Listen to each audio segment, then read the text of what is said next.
Eliton, e conta pra gente o seguinte, para apoiar toda essa parte dos desafios que a gente acabou de levantar, como você vê o uso das metodologias na construção de jornadas, que elas sejam mais assertivas, né, e que a gente também consiga, com essas metodologias, estar engajando todos os nossos colaboradores?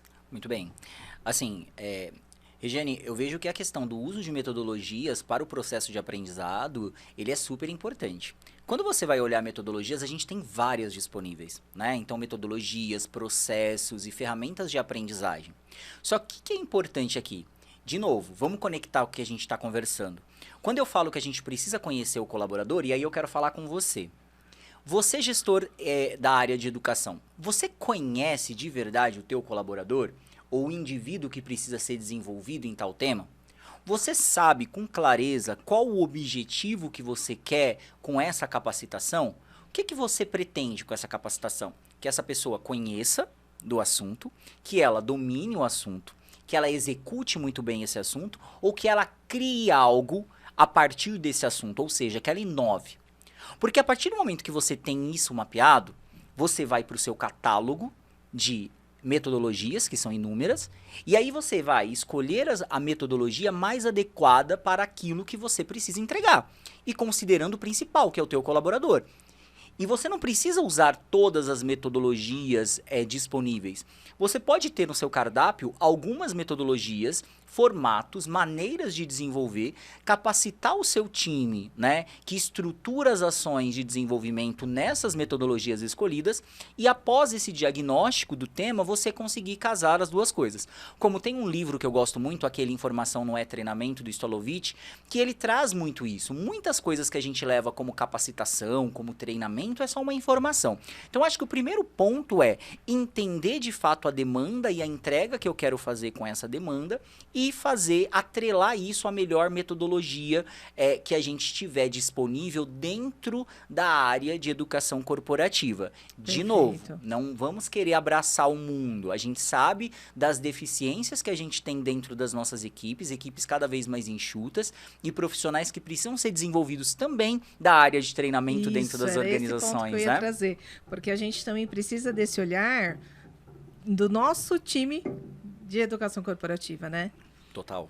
Entende? Então, como é que a gente também capacita esse colaborador para que ele também consiga desempenhar um resultado bacana na hora de criar um treinamento que, né, seja disruptivo e que consiga engajar o maior número de pessoas? A gente também precisa olhar para o nosso time e entender como é que está o preparo de cada um deles para atender essa necessidade. Sim, total.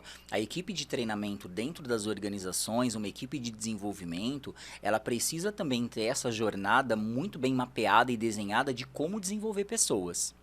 E é muito engraçado que cai na nossa conversa do início, né? Então, da mesma maneira que eu preciso ter um colaborador que ele seja, né, totalmente moldável a esse novo momento, o nosso colaborador também precisa, né? Ele precisa estar completamente conectado. Então, não só com a liderança em si das demais áreas, né, mas com a liderança da própria área que ele se encontra, né, para ele ter. Então, assim, a conexão que ele tem que ter é infinitamente maior, né? Porque ele precisa ter o feeling do que está acontecendo, né, nessa área que ele está promovendo esses treinamentos e como daí ele vai extrair uma solução de treinamento que atenda esse cliente. Muito, total. E aí tem essa capacitação. E quando a gente fala, né, de conectar do início, assim como nós falamos de propósito e tal, o time de desenvolvimento humano precisa entender também, né? Qual que é o teu papel na organização? Né? O que te move, de fato, na organização? Para que a gente consiga, de fato, ter um time de desenvolvimento, de aprendizagem engajado nessa frente, né? Que queira, de fato, transformar esse processo e por meio de um processo de educação corporativa, vai muito além do que entregar negócio, do que entregar resultado, né, Rê? Eu vejo muito assim, o time de treinamento e desenvolvimento, ele comumente é o time camaleão, né? Ele tem Total. que, assim, ó, dado o ambiente, ele vai tomar uma forma, uma cor para atender aquela necessidade. Então, eu acho que cria-se braços, pernas, cores, enfim, tudo para atender o cliente. Eu E acho precisa perfeito ser isso. assim, né? Precisa, Só que sem a gente, dúvida. só que essa não é a real, de fato, né? A realidade dentro das organizações. Às vezes a Sim. gente tem um time de desenvolvimento em que nós temos como verdade absoluta algum formato de aprendizagem, alguns processos de aprendizagem e algum perfil definido na nossa cabeça de como que as pessoas devem seguir. E aí toda a Exato. demanda que eu recebo, por quê? De novo, a gente sabe da realidade, a gente sabe da complexidade, a gente sabe do quanto nossos times estão enxutos, é muito mais fácil. Eu recebo e só coloco no funil que pega qualquer metodologia, aplico, mas qual é o resultado disso? Eu não atendo a necessidade e no próximo mês a área de negócio está fazendo o quê? Batendo Oi, na tudo porta bem? de novo de treinamento para pedir uma ação, para pedir ação de desenvolvimento. Pois é, a cobrança sempre bate pesada, E aí né? não tem vale a como. pena, né, Rê? Porque volta. Exato, Volta. exatamente. Então, acho que tem muito esse viés que a gente também tem que olhar para o nosso time. Como é que está o comportamento? Nós também estamos, né, com esse conhecimento na ponta da língua, a gente está conseguindo também montar estratégias que elas estão sendo criativas, elas estão atendendo esse cliente, a gente está tentando engajar, a gente está trazendo resultado. Acho que os KPIs são importantíssimos para a gente avaliar também nessa estrutura, né? Total. É através dos KPIs que a gente vai conseguir identificar tanto em onde a gente tem que atacar, então no que a gente tem que atacar, o porquê que a gente está atacando e depois a gente fazer esse acompanhamento para ver se de fato essa ação está sendo efetiva e trazendo o resultado que a gente espera. Isso daqui é básico, né? Toda essa gestão de KPIs, tanto os KPIs de negócio e também KPIs que a gente tem que trazer atrelados à aprendizagem, né?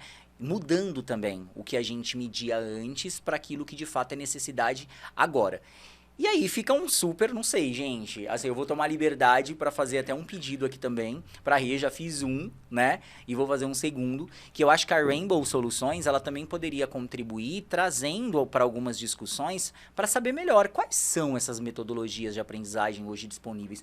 Qual a metodologia que você está utilizando aí na sua Exatamente. empresa, que você tem dúvida de como aplicar, ou que você diz, essa daqui eu Esse é uso e é sucesso. muito legal, dá muito resultado, essa eu queria aprender mais. Eu acho que a galera poderia, né? Contribuir aqui com a gente. Então, olha, aí o convite do Wellington tá super aceito, hein? Vamos lá, pode deixar aí nos comentários, contribui aí com as suas experiências aqui com o nosso canal, por favor. Muito bem, muito bem. E acho que o que você está trazendo aí é de suma importância mesmo, né? Porque é a cereja do bolo, né? Quando a gente junta as metodologias que, nossa, como você disse, são muitas, e se a gente for aqui abrir um leque, vai dar um podcast para cada metodologia. Vamos ter aqui, a gente pode fazer uma série, né? Uma série de podcasts de metodologias. Gosto, Isso, total. então vamos pensar nisso aí para a gente poder bolar como é que fala? Série metodologias que a gente pode usar. Ah, porque todo mundo fala de metodologias ágeis, soft skill, Vamos fazer os nossos de metodologias de aprendizagem, não é verdade? Vamos falar. Muito legal. Falou. Faz sentido tudo que a gente está falando? E aí, aproveitando o gancho, né, nessa história toda, não deixe de se inscrever no nosso canal e deixar o seu like aqui no nosso podcast. Isso é super importante. Opa, com certeza. Engajamento aqui pro YouTube conta tudo, hein, gente? Então, se você está gostando do conteúdo, se está fazendo sentido para você, ajuda a gente, por favor. Muito bem, muito bem.